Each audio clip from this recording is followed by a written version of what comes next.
Hey everybody, it's Gus with Egypt Adventures Travel. I am outside the departure section of Terminal 2 at Cairo Airport, and I'm going to take you through my process leaving Egypt, heading back to the United States with my COVID-19 paperwork. So let's get started. Since I had COVID-19 while I was in Egypt, instead of opting to get a PCR test or a rapid antigen test, I decided to go the second route, which was to use a licensed healthcare provider and get an examination and have a letter stating that I had COVID-19 and that I had recovered. Here's the letter that I got, and I used it in conjunction with my previous positive COVID-19 PCR test in order to leave Egypt and enter the United States.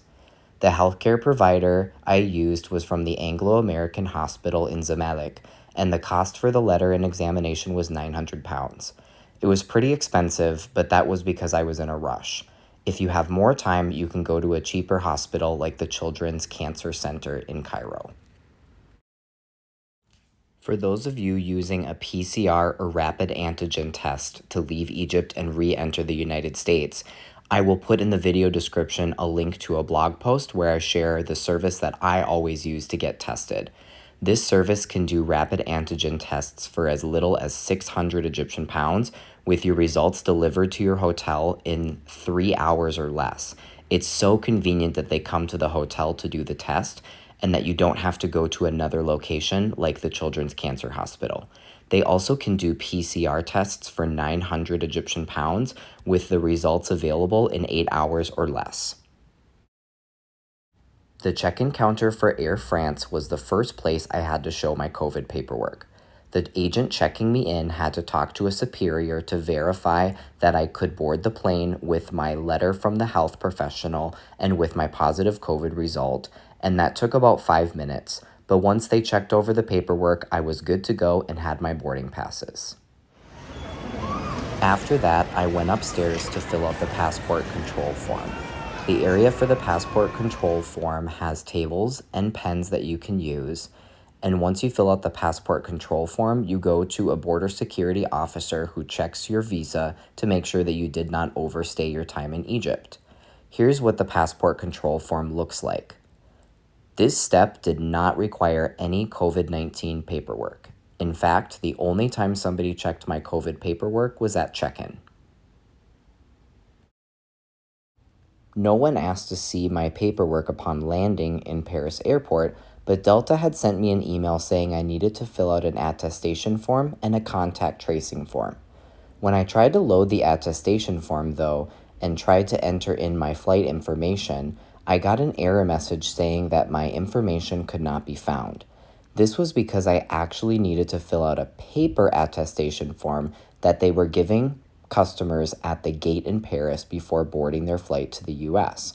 When I showed the gate agent my positive COVID test with the letter saying I'd recovered from COVID, they gave me this form to fill out where I had to say that I had the correct paperwork and sign. Then I was on my flight to Paris. Here's the contact tracing form that I filled out online with Delta. I had to enter my flight information, and then a really quick form came up to just enter my contact info essentially. Once I submitted all of that, I was good to go. Here's the result once I had submitted that contact tracing information. So, attestation form, contact tracing, one more check of that COVID-19 paperwork, and then I boarded my flight from Paris to the United States. I was even lucky enough to have an entire row all to myself. Hey, so now I'm back in Minnesota. I decided to take the last part of this video once I got home because when I landed at Atlanta Airport, I was super tired, and then my flight to Minnesota got canceled because of snow, and as the airport shut down, it was just a mess. So now here I am back in Minnesota to finish up this video. When I got to Atlanta Airport, I have global entry, so I was able to quickly go through border security. I did not have to show any COVID-19 paperwork to any health official or border security official, and I didn't have to show my attestation form or my contact tracing form. So the last place that I had to do any COVID-19 paperwork or checks was at Paris Airport. Something really important to note is that there are some new timing guidelines for the testing for re-entry to the United States. It used to be 72 hours before your departing flight time, you had to get your PCR test. But now that timing has changed to 1 day before your departing flight. That's different than 24 hours because some people have got this a little confused. I want to explain. 24 hours before your departure time would mean that if you fly out of Cairo 5 p.m. on a Wednesday, you could get your PCR test or rapid antigen test 5 p.m. on a Tuesday or later. But now it's a 1 day requirement, which means if you fly out of Cairo 5 p.m. on a Wednesday, you could get your test done anytime on Tuesday. You could do it at 8 a.m. on Tuesday, you could do it 10 a.m. on Tuesday. It doesn't have to be 24 hours before your departure flight time from Cairo.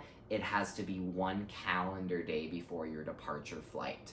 This makes it a lot easier for people to meet that requirement. And now that a rapid antigen test is accepted in addition to a PCR, it's also easier to get a test with that quick turnaround since you don't have 72 hours anymore. Again, in the description for this video, I'm sharing a link to the blog post I wrote about re-entry to the US after traveling in Egypt. There's that WhatsApp contact information for Dr. Marwa and Town Lab that does great COVID testing. Rapid antigen, PCR, they've got you covered, so you can check that out. Does anybody have any questions about the changing COVID-19 requirements and going from Egypt back to the US? Leave me a comment below with any questions that you have. If you've recently traveled from Egypt back to the US, I'd love to hear what you had to do in order to get back in regarding that COVID-19 paperwork. So leave a comment below, tell me what your experience was like. I'm especially interested to hear about folks who are traveling on different airlines. So I was on Air France and Delta, but maybe you took Qatar Airways, maybe you took Egypt Air. I'd love to hear about what your experience was like.